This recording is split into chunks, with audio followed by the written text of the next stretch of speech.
क्या तुम भी घर लेना चाह रहे हो बट तुम्हें पता नहीं कि ईएमआई पे लेना चाहिए या रेंट पे लेना चाहिए? ओके। हाँ ठीक है, मैं भी बोल रहा हूँ ईएमआई पे भी रहना सही है और रेंट पे भी रहना सही है, दोनों भी सही है। बट तुम्हारे लिए कौन सा सही है, इस वीडियो के एंड में पता चलेगा। ओके। तो आज हम एक इसको एक एग्जाम्पल के थ्रू रहेंगे। ओके। चलो। ऋषि, जिसकी सैलरी 50,000 रुपए है और वो पुणे शहर में रह रहा है। ओके। पुणे शहर में रह रहा है, 50,000 सैलरी है। तो वो अभी घर लेना चाह रहा है। तो क्या करेगा? उसके पास दो ऑप्शन है, रेंट पे रहेगा या ईएमआई पे रहेगा। ओके। अगर वो रेंट पे रहना चाहता है तो उसको क्या, उस जगह जहां वो रहना चाह रहा है उसी जगह प्रॉपर्टी की कीमत है 14 लाख रुपीज, और रेंट पे रहेगा तो वो क्या होगा, 12,000 रुपए पर मंथ की। ओके। तो फर्स्ट ऑफ ऑल हम ईएमआई पे, अगर ऋषि ईएमआई पे लेगा तो उसके क्या फायदे नुकसान है वो देखेंगे। ओके। प्रॉपर्टी प्राइस है 40 लाख रुपए उस शहर में उस जगह। डाउन पेमेंट एटलीस्ट 20% देना पड़ेगा। 20% दिया तो 8 लाख रुपीज का डाउन पेमेंट हो जाएगा। ओके। ये हो गई सिंपल। उसका लोन अमाउंट कितना हो जाएगा, 32 lakh rupees. Okay. 32 lakh rupees. इसका इंटरेस्ट रेट 8.5, 8.5% पे चलेगा। और टेंश्योर कितना, ड्यूरेशन कितना, ड्यूरेशन 20 साल के लिए वो करता है लोन अमाउंट को लॉन्ग। ओके। तो ईएमआई कितना हो रहा है, कैलकुलेशन दाब दाब दाब दाब करने के बाद 27,800 पर मंथ अप्रोक्सीमेटली ईएमआई बन रहा है। उसकी सैलरी कितनी है, 50,000 रुपए। 50,000 में 27,800 सैलरी बन रहा है, बहुत बड़ी चीज है। सामने सामने देखो, आगे आगे। ओके। मेंटेनेंस कॉस्ट, तुम्हें पता है बड़े बड़े शहरों में फ्लैट में मेंटेनेंस कॉस्ट करना चाहते हो, मतलब मेंटेनेंस कॉस्ट देना पड़ता है। ओके। तो एटलीस्ट हम 1,000 से 2,000 तक पकड़ेंगे। तो उसका एक अराउंड महीने का बाहर कितना जा रहा है, सिर्फ ईएमआई के थ्रू 30,000 रुपए ईएमआई के थ्रू जा रहा है। देखो कितना बड़ा टोटल आउटकम जा रहा है।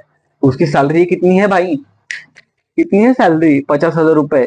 60 to 65% सिर्फ सैलरी ईएमआई में जा रही है। उसका लाइफस्टाइल कैसे रहेगा, उसकी फीस, बच्चों की फीस, उसका जो जीने का रेशन, छोटा मोटा डेली इन्फ्लेशन खर्चा, क्या करेगा वो, बहुत कॉम्प्लिकेटेड चीज है। बट ये सही है, मैं बता रहा हूँ सही है, बट मैं लास्ट में बताऊंगा। तुम्हें पता है 40% का है, तो प्रॉपर्टी की हर साल कीमत बढ़ती रहती है। तो एवरेजली एक आइडियल पकड़े तो 6% पर एनम एक प्रॉपर्टी की कीमत बढ़ते रहती है। अगर 6% है तो उसका जो टोटल 40 लाख की वैल्यू, 40 लाख का घर की वैल्यू 1.3 CR, अराउंड 1,30,00,000 रुपए उसकी सॉरी उसकी प्रॉपर्टी की वैल्यू बन रही है। बट ऋषि ने ये नहीं चूज किया और रेंट चूज किया, तो क्या हो जाएगा, उसी एरिया में क्या होगा, 12,000 रुपए पर मंथ देगा। ईएमआई और रेंट का जो फर्क है 2780 और जो 12,000 है उसका एक 19,000 का क्या आ जाएगा, एक फर्क आ जाएगा, अप्रोक्सीमेटली 19,000 तक फर्क आ जाएगा। उसके बाद ऋषि क्या करता है, डिसाइड करता है यार 19,000 रुपए फर्क तो है, ठीक है, तो मैं क्या करूंगा, 15,000 रुपए की एसआईपी करूंगा। 15,000 की एसआईपी कर रहेगा और उसके बाद 19,000 में से 4,000 बचेंगे। 4,000 क्या करके उसकी सैलरी बढ़ाने के लिए स्किल अपग्रेड करेगा और लाइफस्टाइल अपग्रेडेशन करेगा, थोड़ा थोड़ा इंजॉय भी कर लेगा। ओके। तो क्या हो जाएगा, अप्रोक्सीमेटली म्यूचुअल सॉरी एसआईपी में इन्वेस्ट करने के बाद 12% एनुअली प्रॉफिट मिलता ही है, इंटरेस्ट मिलता ही है। ओके। तो किस साल, ये भी 20 साल के लिए, ये भी 20 साल के लिए पकड़े। उसका 20 साल पकड़ने के बाद उसकी मैच्योरिटी अमाउंट है 1.5 करोड़ रुपए आ जाएगी। और इसकी कितना है, 1,13,00,000, 1,30,00,000, 20 लाख रुपए एक्स्ट्रा आ जाएगा। सिंपल सी बात। बट सुनो, रेंट में क्या है, ज्यादा स्ट्रेस फ्री है, ज्यादा टेंशन लेने की जरूरत नहीं है, फ्लेक्सिबल है। ओके। अगर जॉब लॉस हो जाएगा तो वो घर निकल जाएगा, रेंट पे तो रह रहा है ना, लिक्विडिटी है, मतलब ज्यादा क्या है, इंटरेस्ट रेट मिल रहा है। ओके। और ज्यादा लोग खरीदे बेचते हैं, ये यहाँ थोड़ी लिक्विडिटी लिक्विडिटी ज्यादा रहती है। ओके, तुम्हें तो पता ही है। बट यहाँ का इतना 40,000 रुपए तो 40 लाख का है जो प्रॉपर्टी लिया, 50,000 रुपए सैलरी उसकी, 30 अराउंड 30 क्या हो रहा है, सिर्फ इंटरेस्ट में जा रहा है। बट उस ऋषि जो रेंट में रह रहा है उसका 12,000 रुपये जा रहा है, बाकी का थोड़ा अच्छा खासा सेविंग भी कर लेगा वो। हाँ, और इसमें कैसा है, 50,000 का 30,000 जा रहा है, ऑलमोस्ट 65% जा रहा है। बट इसका एट द एंड उस प्रॉपर्टी की कीमत 20 साल बाद 1,30,00,000 रुपए बन रही है। बट यहाँ SIP करने के बाद 1.5 करोड़ रुपए अराउंड बन रहा है। यहाँ ज्यादा ट्रेस है, यहाँ ज्यादा ट्रेस नहीं है, यहाँ फ्लेक्सिबिलिटी है। रेंट पे रहना यानी फ्रीडम।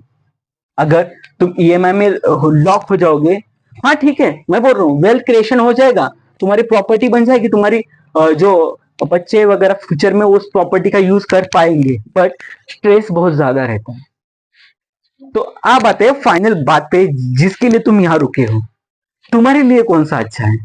ओके, तुम्हारी इनकम, अगर ऋषि की इनकम स्टेबल थी, स्टेबल यानी गवर्नमेंट जॉब है, स्टेबल है जॉब, कहीं ज्यादा मतलब जॉब लॉस नहीं होगा, और अच्छा वही उसी शहर में उसको क्या होना है, उसी शहर में उसको रहना है जिंदगी भर, तो क्या EMI के थ्रू जाएगा। अगर फर्स्ट ऑफ ऑल ये याद रखो, अगर उसकी इनकम स्टेबल है, ओके, तो इसकी तरफ जाएगा। अगर ऋषि की स्टेबल इनकम नहीं है तो क्या करेगा, रेंट पे रहेगा। जॉब कभी भी कंपनी डाउन साइजिंग करेगी और लात मार के बाहर निकालेगी, तो ऋषि को पता चलेगा, तो वो क्या करेगा, रेंट पे रहेगा। इफ डाउन साइजिंग हुई और लात मार के निकाली तो वो एटलीस्ट रेंट पे रह रहा है, डायरेक्ट घर पे जाके रह सकता है।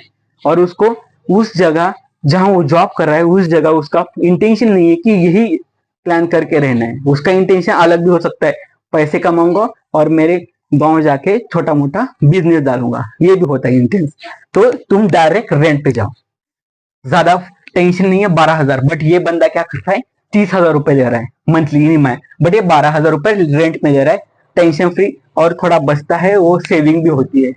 बट यहाँ EMI, जब EMI करते हो तो तुम्हारे इमरजेंसी फंड में सेफ्टी की बात आती ही है।